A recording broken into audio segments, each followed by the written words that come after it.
Welcome to the deep dive. I want to start today by asking you, the listener, just to do a quick sort of mental check-in on your morning. Hmm. We all have that moment, right?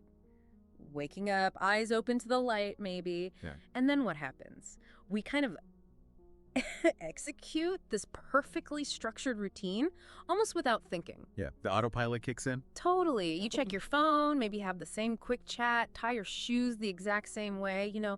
You have those same knee-jerk reactions traffic, the coffee machine noise. Little daily annoyances. Exactly. And we go through this loop day in, day out, completely convinced, I think, that we're choosing it all, that we're navigating life deliberately. But if you actually stop, if you look really closely at that loop, are we choosing or are we just echoing, just repeating yesterday's pattern? And that echoing, that's the real puzzle we want to get into today. It's so crucial right from the start to get this repetition, this pattern. It's not some kind of moral failing. It's not that you're lazy or lacking spiritually. Why, it's not about discipline. Not at all. It's not going to be solved by a better planner or trying harder. What we're actually looking at is something really deep, often a phrasen aspect of how we perceive things, how human perception itself works. Frozen. Yeah, we feel trapped, maybe, but not necessarily by our circumstances. We're often trapped by the way our own attention is organized, or maybe disorganized. Okay, so let's really unpack this, get right to the core of it. Our mission today really is to try and cut through that daily echo, Yeah. and understand the mechanics behind it, what keeps it running. Yeah, what makes it tick, or maybe what keeps it stuck. Exactly. So we're diving deep, Gestalt psychology, the nature of attention, and really challenging that assumption that may be comfortable, but maybe false assumption, Right. that our consciousness is like this spotlight we control minute by minute. Right, this perfectly directed beam, we point it where we want, and that's what we see. Which, well, the Gestalt framework offers a really powerful counter-metaphor for that, a different way to see it. I want you, everyone listening, just try and visualize this clearly. Okay.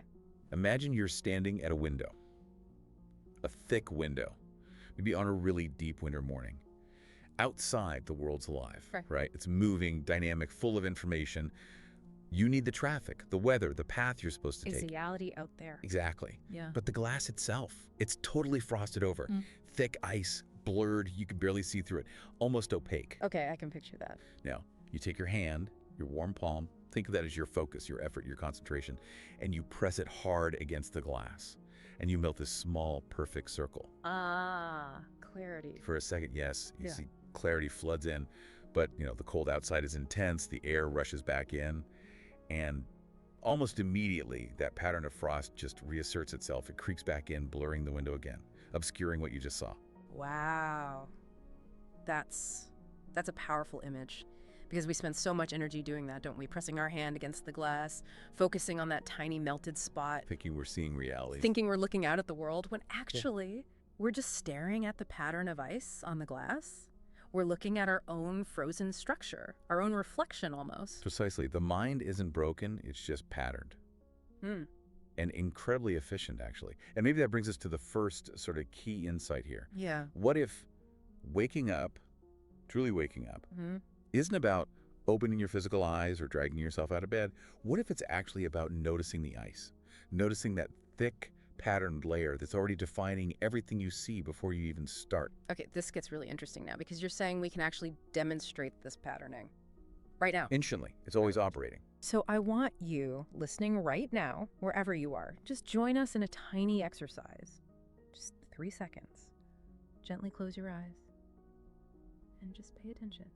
Notice what bubbles up. Sharp pause. Okay, open them again. What did you notice?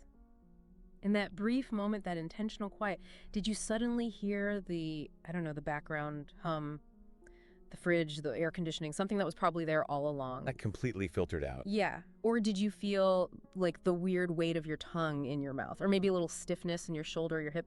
Something you weren't aware of literally 5 seconds ago. All that stuff was present. It was in the field.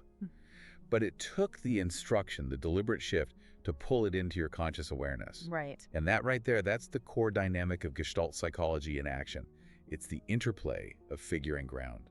Figuring out. Okay. So what you were consciously focused on before the exercise, maybe our voices, maybe a problem you were chewing on, a goal for the day that was the figure. The main thing? The main thing. The thing that demands immediate, sharp attention, like spotting a friend in a crowd, or that deadline looming, or a sudden fear, or just the task at hand. That's the figure. Okay. And everything else, the posture thing, the room temperature, that vague little worry about tomorrow, you called the wallpaper of our inner world, all of that, that's the ground. That's the ground, precisely. And our consciousness, which is, frankly, astonishingly clever, but also ruthless in its efficiency. Ruthless? Yeah, ruthless because it's geared entirely towards survival, fundamentally. Yeah. It filtered out all that ground. It absolutely had to.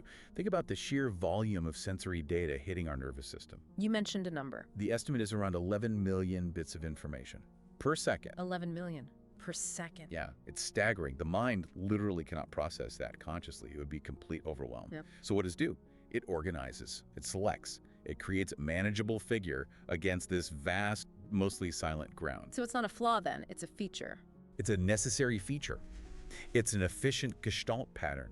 It keeps us safe, keeps us functional when we're, driving in traffic or just navigating the physical world. But, and there's always a but, isn't there? There's always a but. This profound efficiency, the very thing that keeps us alive, it becomes this huge trap when we actually want to change, when we want to grow or evolve or break a pattern. How so? Because we fall into that common striving mode. The belief that improvement just comes from adding more, augmentation. Right, the do more philosophy. Exactly. To change, we think, I've got to do more, read more books, push harder, optimize everything, treat the mind like it's just a machine needing upgrades and more fuel. Like downloading new software for the brain. Yeah. And this, I think, is where so much of modern self-improvement kind of misses the mark. It's almost tragic. Mm. The real problem isn't usually a lack of effort. It's not a shortage of information or techniques. So what is it? The real issue is that the entire perceptual field, the whole figure-ground relationship, has become fixed, rigid, it's calcified, it's fossilized. Fossilized. Like Yeah. it's stuck in the past. Exactly. We keep seeing the same figures pop up again and again, the same relationship problem, the same career frustration, the same feeling of dissatisfaction, because the ground underneath those figures, the context, the history, the assumptions, it's become totally invisible to us. We don't even know it's there. So we're stuck, not because we're weak or lazy, but because the very way we organize reality is running on old, outdated programming, an old invisible map. That's it. What is this invisible ground really made of then? It can't just be, shoulder tension in the fridge humming. But deeper. Oh, it's far, far deeper. The ground is like the composite residue of 10,000 unnoticed moments, maybe more. Wow. It's made up of old griefs, things that were never fully felt or expressed. It's the unspoken stuff in unfinished conversations, forgotten little shames from childhood. It's that early cultural hypnosis about what success looks like or what safety means. Silent family expectations we absorbed without even realizing it. So we're not just living in the present moment? Not purely. We're living in the echo, the shadow, the residue of all these past unacknowledged moments. They've all kind of synthesized into this silent background field. And that field dictates which figures are allowed to grab our attention, which ones feel important or threatening. That connects so directly to what you were saying about philosophy. You mentioned Nietzsche, the death of God, that idea that the old structures of meaning, the inherited truths, they've collapsed. So if those structures are gone, but our perception, our ground, is still organized according to their old rules, Then we're navigating by ghosts. That's precisely it. We are walking through our modern lives, unconsciously adjusting our behavior, our feelings, our choices based on rules and structures that don't exist anymore, or never really applied to us. like the map we're using to navigate the city is completely out of date. Worse, it's a map of the city before the earthquake. We're still trying to find streets that aren't there, avoiding dangers that are long gone, measuring our worth by landmarks that crumbled decades ago. So, apologizing for things we didn't do wrong, chasing approval from people who aren't even looking, measuring success by standards that broke in the last recession, following scripts from our parents who lived in a totally different world. All of it. We're navigating the present using a faded, wrong map of its ruins. No way. Because the perceptual field, the ground, hasn't updated. And that's the perceptual problem. The figures we chase so desperately, approval, success, stability, they're defined and energized by a ground, a context that might be completely illusory or irrelevant now. Exactly. And until we can somehow acknowledge the active, charged nature of that ground, no amount of effort on the surface, on the figure level, is going to create real, lasting change. It's like rearranging deck chairs on the Titanic. Okay, so if the problem is this deep, frozen, invisible ground, how on earth do we even start to see it? How do we detect these ghosts if the map itself is invisible to us? How do we soften that ice? Like in your metaphor, allow the ground to surface without just forcing it. Yeah, that's the crucial question. And it brings us to thinking about those strange little moments where the ground does rise up unexpectedly, where the pattern shifts just for a second. What kind of moments? Think about a really common, maybe mundane experience. You're doing something simple, not taxing. Maybe gardening, washing dishes, just staring out the window blankly, not trying hard. Lost in thought, maybe. Or maybe not even thought, just present. And certainly, out of nowhere, a memory surfaces, unbidden. Yeah. Not something you were trying to recall. It might be really simple, a particular smell like cut grass, or a phrase an old relative used to say, or just a flash of color from a room in your childhood. Yeah, I know that feeling. It can be surprisingly vivid. Vivid is the word. And for that split second, you're not just remembering the past, you're almost re-inhabiting it. You're there. It's not just an idea, it's like a full body sensation. That's it, exactly. The past is momentarily re-inhabited. This isn't just nostalgia. This is evidence. Proof that the structure of your perception just shifted. That deep, silent ground momentarily became the figure. And crucially, it happened without trying.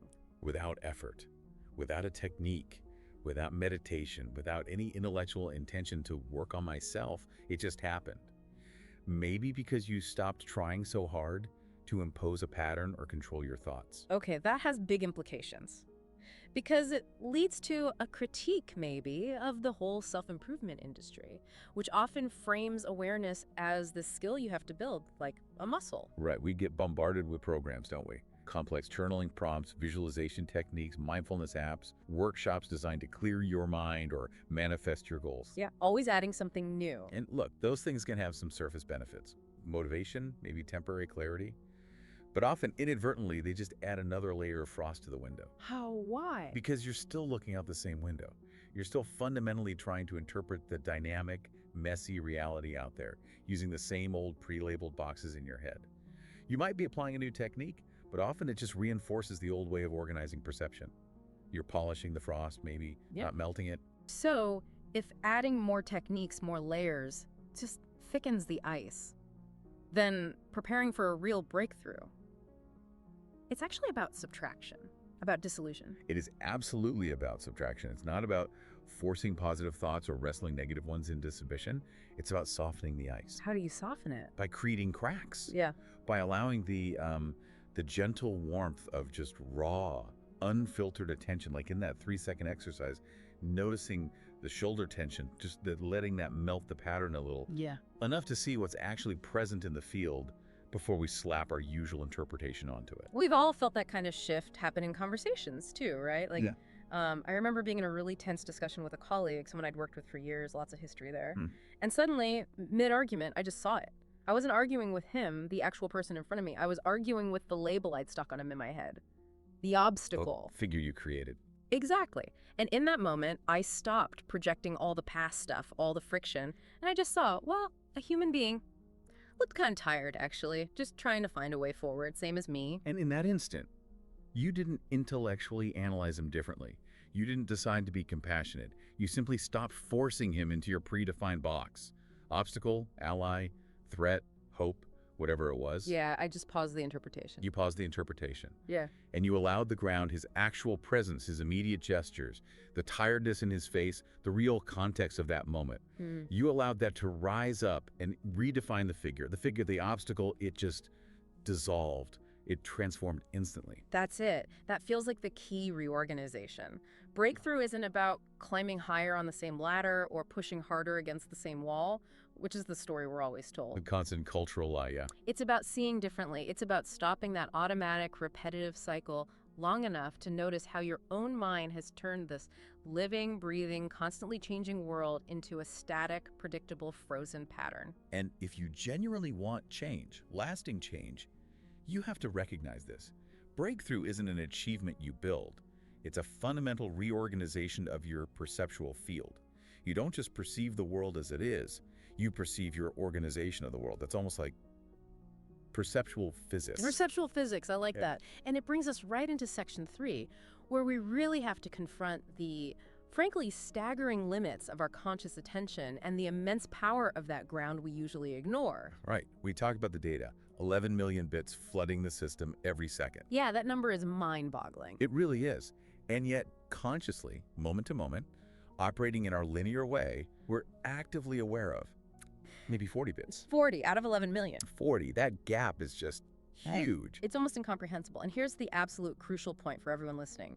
It is not you, the conscious I, the ego, that sits there and deliberately chooses those 40 bits. It feels like we do, though. It feels like it. But it's the perceptual field itself, the whole system, mostly unconscious, that's doing the filtering, the prioritizing, the organizing. And it does it according to those ancient laws of efficiency we talked about, but also critically according to the emotional charge of the ground. Ah, so the emotional weight of past experiences, the unresolved stuff, that influences what pops out as the figure now. Massively. So the ground, the other 10,999,960 bits, it doesn't just vanish into thin air. It gets demoted from being the figure, sure, but it stays incredibly active. It becomes the deep, unseen architect of our feelings, our choices, our behaviors. But this is the really crucial twist, isn't it? The ground isn't just passive background noise. It's not inert. Not at all. It is the charged soil, the fertile or sometimes toxic soil from which every single figure grows. And if you ignore it, if you pretend it's not there, you pay a price, a heavy price, because that ignored ground will rise anyway. But well, it won't likely rise as a neat insight or a pleasant memory you can integrate easily. It rises as a symptom, as anxiety, as depression, as a physical ailment. It rises as a compulsion you can't control, as inexplicable rage, or as that sudden, baffling collapse of motivation or mood. It rises as the ghost you thought you dealt with, rattling its chains. okay, let's make that concrete. The classic example, the volcanic reaction at work. Perfect example. You're in a meeting. A colleague, maybe someone you generally respect, offers a piece of really mild, maybe even helpful, constructive criticism about a tiny error in a report, something trivial. Logically, no big deal. Logically, the words themselves insignificant. But what happens? Your chest tightens instantly. Throat closes up. You go into fight, flight, or freeze mode. Maybe hyper-aggressive defensiveness. Maybe you just completely shut down, withdraw. Yeah, that feeling of disproportionate reaction. Exactly. Yeah. And afterwards, you beat yourself up, right? I overreacted. I need to be stronger, more professional.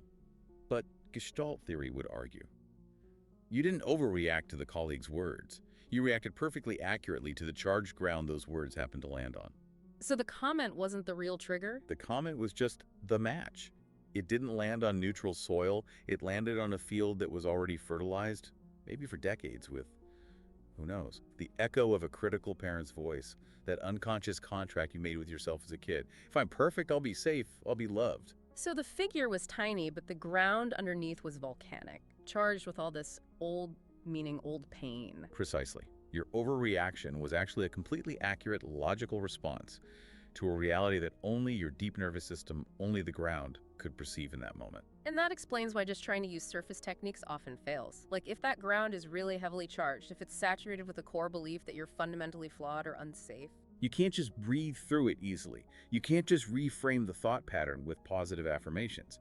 Your conscious willpower, those 40 bets, is trying to prune the leaves on a tree when the entire root system is tangled, or maybe even explosive. You're applying a 40-bit strategy to an 11 million-bit problem. It simply cannot work long term, because the sheer energy, the weight, the charge of the ground, the source of the original wound, the fear, it's infinitely larger, more powerful than the surface figure of the present moment. So it all comes back to the ground.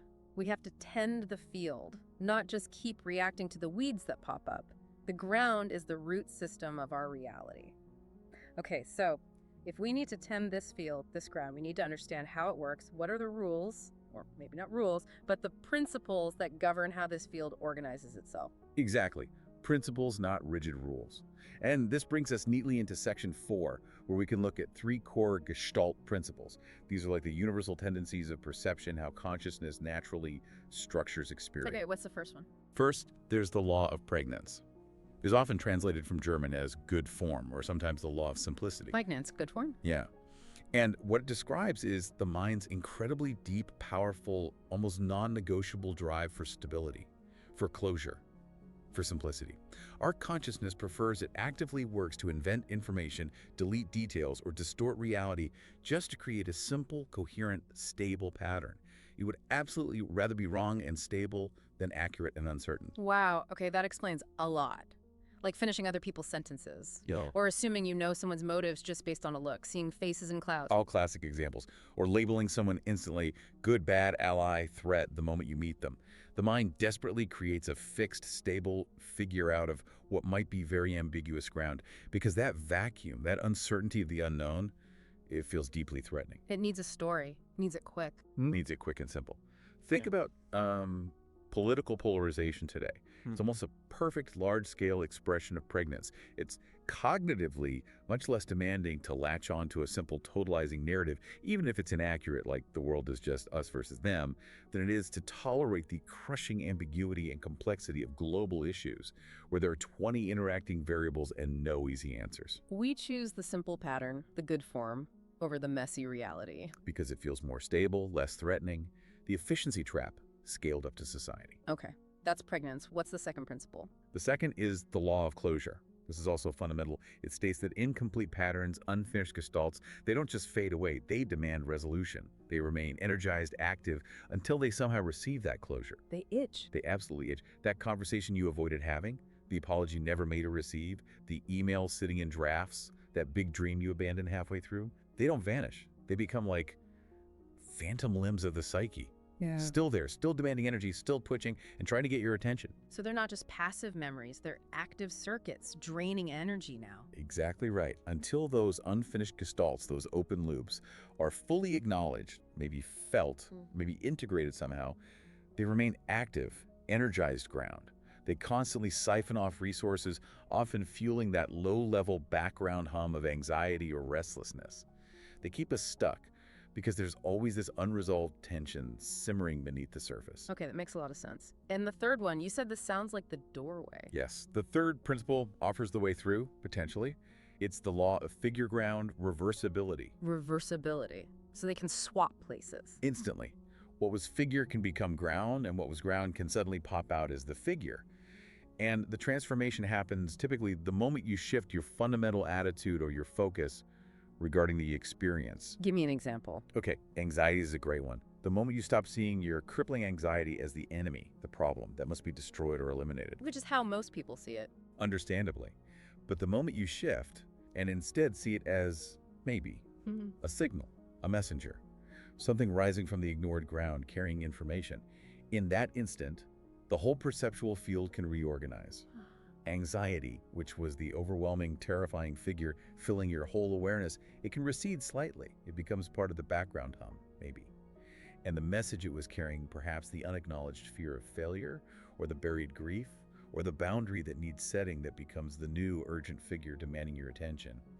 The focus shifts from the symptom to the source. This sounds incredibly similar to what neuroscience talks about with the default mode network, the DMN, that sort of brain idling state where we ruminate, daydream, replay conversations. The connection is absolutely there. Right. And it offers a radical reframe. Many mindfulness or meditation approaches teach you to quiet the DMN, right? Treat it as mental noise, distraction, something pulling you away from the pure present moment. Yeah, silence the inner chatter. But from a Gestalt perspective, the DMN isn't just noise to be silenced. It is the ground becoming audible. It's the field desperately trying to communicate its unfinished business, its unresolved tensions, its reality. So, lying awake at 3 a.m., replaying that argument from last week over and over, that's not just random insomnia. It's likely an unfinished gestalt screaming for closure. It's refusing to stay buried in the ground. It's demanding to become the figure because it hasn't been completed or integrated. Your conscious mind might be trying to ignore it during the day, but the energy is still there. For that feeling of being utterly burnt out and stuck in a career, maybe it's not just a lack of motivation or willpower. Maybe it's the field yelling, hey, you were trying to operate on a foundation of deep resentment or unacknowledged fear or a total mismatch with your values. The ground is speaking loud and clear through the feeling of burnout, but we interpret the feeling itself as the problem, I lack motivation, instead of listening to the message it carries. So the answer isn't to fight the ground or try to somehow transcend it or ignore it. No, the answer, the invitation, is to attend to it, to listen to it. Okay, attending to the ground. That brings us straight into section 5, the actual field work. How do we do this? If we're moving away from the usual self-help playbook of suppressing symptoms or using sheer willpower, What does this Gestalt approach of working with the field, with the ground, actually look like in practice? It starts with a fundamental shift in the questions we ask ourselves. Yeah. So, step one, stop trying to change the figure directly. Okay, what does that mean? Well, take anxiety again. The standard approach is, how do I stop feeling anxious? How do I get rid of this feeling? That's focusing on the figure. Right, fix the symptom. The Gestalt shift is to ask, okay, this anxiety is here. What ground is it rising from? What is it trying to tell me? What unfinished business, what fear, what need is underneath this feeling? Or procrastination instead of how do I force myself to get motivated? Ask, what is making action feel unsafe right now? What fear, or maybe what past failure, or what hidden belief is getting activated when I think about doing this task? What unfinished Gestalt is using up all my energy? Or feeling emotionally numb instead of how do I force myself to feel joy again? Ask, what did I have to stop feeling back then, maybe years ago, to survive? What got shut down? What part of my experience had to go into the ground because it was too overwhelming at the time? This shift in questioning is the field work. It moves you from fighting the symptom to exploring the context. That's a massive pivot. It takes the self-blame out of it immediately. You're not broken for feeling anxious or unmotivated. The feeling is just information rising from the field. Exactly. It removes the moral judgment, which then naturally opens up space for step two. Create conditions for reversibility. You can't force the figure and ground to swap places on command, but you can deliberately create conditions that invite the field to reorganize itself. You disrupt your own habitual patterns of perception. How kind of conditions? Simple things, often. Sit in silence. Not necessarily with the goal of calming your mind, but with the explicit intention of allowing whatever's in the ground to rise. Just noticing what comes up without judgment. So not silencing thoughts, but listening to them differently. Precisely. Or try walking without a destination. This is surprisingly powerful. When you're not focused on getting somewhere, you break your usual visual scanning patterns, your mental expectations, peripheral stuff, ignored sensations, unexpected thoughts. They have space to surface. What else? Write without editing. Just stream of consciousness. Yeah. Let the messy, jumbled, maybe unacceptable figures emerge onto the page without your inner critic censoring them. Even something as simple as staring at a blank wall for 5 minutes, it's an invitation for the field to redefine itself because you've stopped demanding it provide useful information or entertainment. You've stopped imposing your usual figure onto it. So these aren't really techniques to achieve a specific state like peace or calm. They're more like invitations for a necessary destabilization, letting the usual structure wobble a bit. That's a perfect way to put it. Invitations for destabilization, allowing the ground to become less solid. And that leads to the third step, which are probably the most challenging because it pushes back against so much common advice. Which is? Embrace the itch of the unfinished. So much spiritual and wellness wisdom tells us constantly, let go, forgive, move on, don't dwell. Right. Absolutely. Let go of the past. Gestalt says, well, yes, eventually. Yeah. But before you can truly let go of something, you have to fully hold it. You have to allow it its space. That unfinished Gestalt, that unresolved energy, it's like an open electrical circuit. Energy is trapped in that loop. Okay. You don't release that trapped energy by just deciding to move on. You release it by allowing that unfinished thing, the grief, the anger, the regret, the unexpressed love, to become the figure, fully, amicably, maybe painfully, until it completes its natural cycle, Right. until the energy discharges. Hang on. Isn't that just dwelling? Isn't that rumination? The self-help world warns us constantly that rumination is toxic. It keeps you stuck in the negative loop of the past. How is this Gestalt holding different? That's a crucial distinction. Rumination is typically the mind arguing about the figure.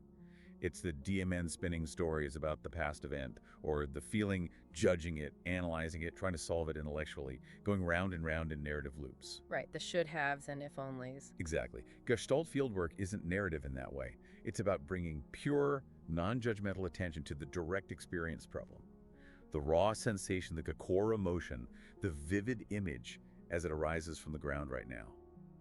If rumination is like endlessly debating a ghost, fieldwork is turning around, facing the ghost directly, and just allowing it to be fully seen, fully felt, without trying to fight it, fix it, or rewrite its history. So if there's a buried grief, you don't analyze why you're grieving again. You just let the feeling of grief itself rise, witness its texture, its intensity, without judgment. Yes. Or if it's an abandoned dream, you revisit the feeling of it, maybe the excitement, maybe the disappointment of letting it go, not necessarily to resurrect the dream, but to fully acknowledge the reality of that experience, the energy that's still tied up there. And this completion you're talking about, it's not necessarily closure, like slamming a door shut. Not usually, no. It's more like integration. It's incorporating that previously charged, ignored piece of the ground back into the wider, more neutral field of your present awareness. It loses its hidden power when it's seen and acknowledged. The energy finds its way back into the whole system. And the breakthrough, the insight, it's not some lightning bolt from the blue. Rarely. Yeah. More often, it's that quiet moment of recognition, when the field subtly reorganizes itself because you stopped fighting it, and you suddenly see clearly what was always there, but you couldn't perceive it before because the pattern was so frozen, so fixed. You see the ice has melted just enough. Which leads us directly, I think, into the final and maybe the most confronting idea of this whole deep dive, Section 6, the idea that breakthrough is actually collapse, not a climb. Yes. And this pushes against a massive cultural story we've all absorbed. The lie about progress. The lie. Perpetuated everywhere in success narratives, self-help books, maybe even our own deepest hopes that breakthrough is something you earn, something you build step by step, something you arrive at when you're finally ready, strong enough, worthy enough. It's packaged like a prize for good behavior and hard work. But the truth, according to this Gestalt framework, is often the complete opposite. Often, yes. Real breakthrough is frequently a rupture. It doesn't politely knock. It tends to kick the door in. It doesn't happen when you finally got everything optimized and under control. It often happens with the old structure, the old way of seeing, the old identity simply cannot hold anymore. It can't sustain the pressure from all that unacknowledged ground. So the moment of genuine awakening, the shift, it's not when you finally understand something new. It's when your old understanding, the very foundation, the frozen ground under your life, your identity, your relationships, collapses. The floor just disappears from under you. And this is absolutely vital to grasp. This does not feel like winning. It doesn't feel like achievement. It feels like falling. It feels like failure. It feels like loss. It's that horrifying moment when you realize the career you poured your life into was actually built entirely to please someone else, not for your own soul. Or the moment you see that a long-term relationship wasn't really broken, but maybe it was never truly alive because it was based on avoiding conflict, avoiding truth. It's complete disorientation, disintegration almost. Exactly. And Gestalt theory observes that when that core figure, the central organizing principle around which you've built your entire life, suddenly loses its ground, loses its meaning or its validity, the entire perceptual field has to reconfigure. There's no choice. And you don't consciously make that happen. You don't achieve the collapse, you survive it. And this is where it touches on some deep existential philosophy. Heidegger's concept of Geworfenheit comes to mind, usually translated as thrownness. Thrownness, Yeah. like being thrown into the world without choosing it. Yes, thrown into existence initially. And then, when the structures we build to make sense of that existence, to stabilize it, suddenly fail, we are thrown again, thrown back into that raw, uncertain, groundless state. We aren't being tested or guided through it. We're simply falling. Yeah. The ice on the window didn't just melt. It cracked wide open. Maybe not from our effort, but from its own internal brittleness, the unbearable pressure it was under. The figure we clung to so tightly, our fixed identity, our sense of control, our plans for the future, it just couldn't be sustained anymore by the ground beneath it, which was maybe rotting or illusory all along. Let's revisit that frozen lake analogy, because it captures the terror, but also the opportunity of this collapse perfectly. Okay. So you're walking across that lake, dead of winter, done it 100 times, feels solid, you trust the path. Then one step, and it doesn't necessarily shatter dramatically, it just softens. Your foot sinks just an inch or two.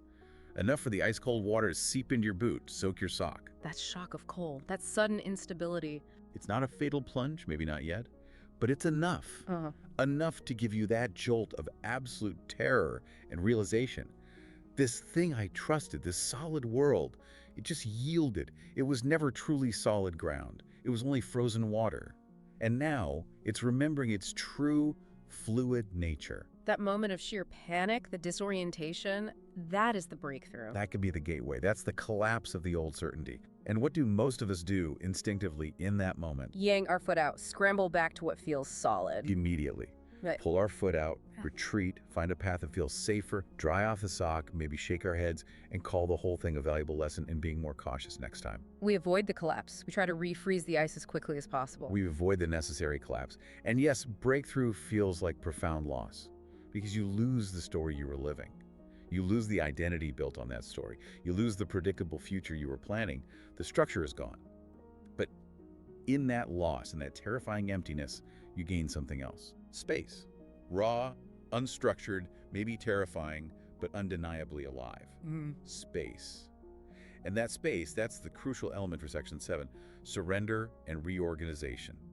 Because the structure of your inner world, your perceptual field, it mirrors the structure you project onto the outer world. When your inner field collapses, the outer world has to reorganize in your perception because you're suddenly seeing it maybe for the first time with raw, unmediated clarity. You don't have to try and change the world.